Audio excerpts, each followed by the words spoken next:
नमस्कार दोस्तों, क्या आप जानते हैं कि आषाढ़ मास में किया गया एक छोटा सा दान भी कई गुना फल देने वाला माना गया है।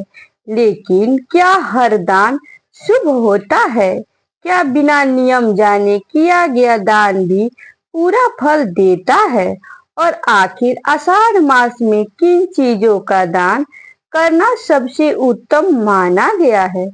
आज की इस विशेष कथा में हम जानेंगे आषाढ़ मास में दान का महत्व, सही नियम और कौन सी वस्तुएं दान करनी चाहिए, किन बातों का ध्यान रखना चाहिए और किन गलतियों से बचना चाहिए। वीडियो को अंत तक अवश्य देखें, क्योंकि अंत में मैं आपको एक ऐसा सरल उपाय बताऊंगी जिसे श्रद्धा से करने पर भगवान विष्णु जी और माता लक्ष्मी जी की विशेष कृपा प्राप्त होती है। मान्यता है कि आषाढ़ मास का महत्व। सनातन धर्म में आषाढ़ मास को अत्यंत पवित्र माना गया है। इस महीने से भगवान विष्णु जी की विशेष उपासना का समय प्रारंभ होता है। इसी मास में देवशनी एकादशी आती है, जिसके बाद भगवान विष्णु जी योग निद्रा में चले जाते हैं और चतुर्मास आरंभ होता है। इसलिए इस पूरे महीने में पूजा, जप, तप, व्रत और दान का विशेष महत्व बताया गया है।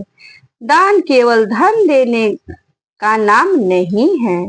दान का वास्तविक अर्थ है अपने सामर्थ्य के अनुसार किसी जरूरतमंद की निस्वार्थ सहायता करना। आषाढ़ मास में दान क्यों करना चाहिए?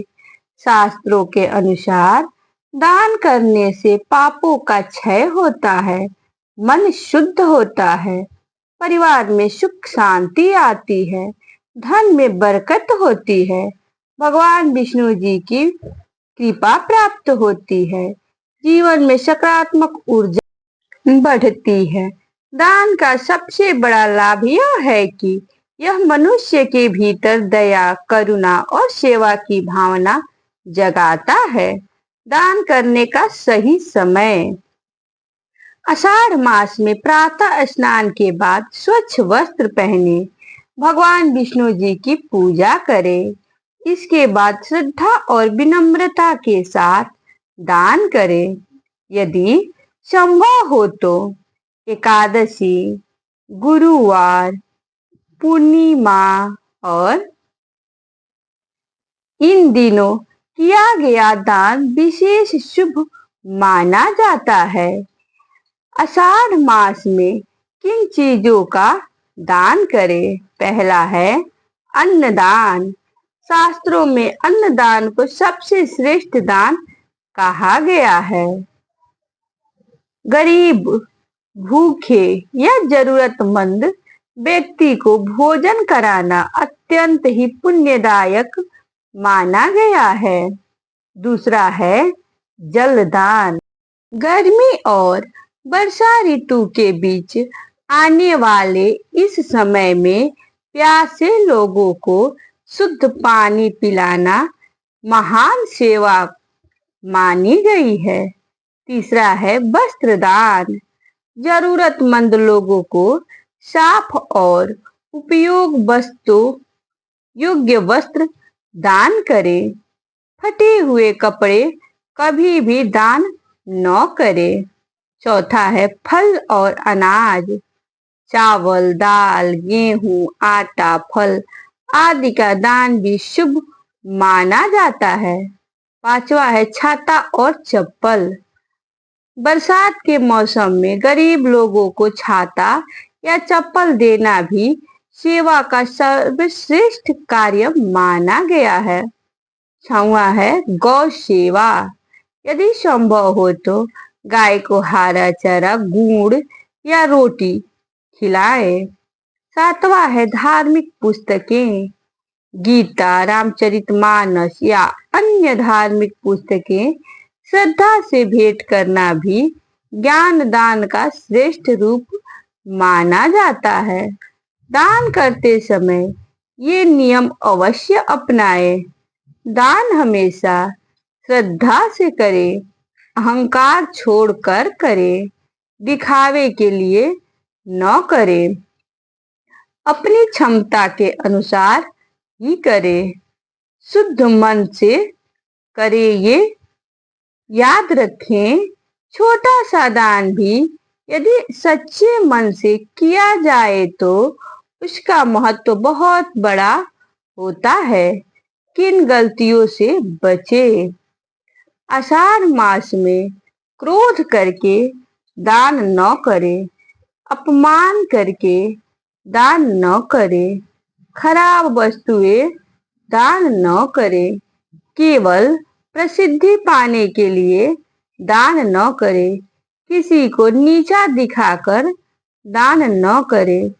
भगवान विष्णु जी को प्रसन्न करने का सरल उपाय, हर गुरुवार पीले वस्त्र पहने, भगवान विष्णु जी को पीले पुष्प अर्पित करें, ओम नमो भगवते वासुदेवाय मंत्र की 108 बार जप करें। इसके बाद किसी गरीब व्यक्ति को भोजन या अन्न का दान करें। ऐसा श्रद्धा से करने की धार्मिक मान्यता है कि भगवान विष्णु जी की विशेष कृपा प्राप्त होती है और घर में सुख समृद्धि बनी रहती है। दान का वास्तविक अर्थ दान केवल वस्तु देना नहीं है। यदि आपके पास धन नहीं है तो किसी की सहायता करें, किसी भूखे को भोजन कराएं, पक्षियों के लिए दाना रखें, पशुओं को पानी दें, किसी दुखी व्यक्ति को प्रेम से सांत्वना दें। ये भी सेवा और दान के ही रूप हैं।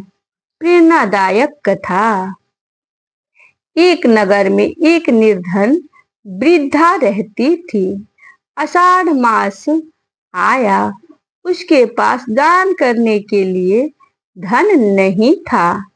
उसने केवल 2 रोटियां बनाई, एक स्वयं खाई और दूसरी एक भूखे साधु को प्रेम से दे दी।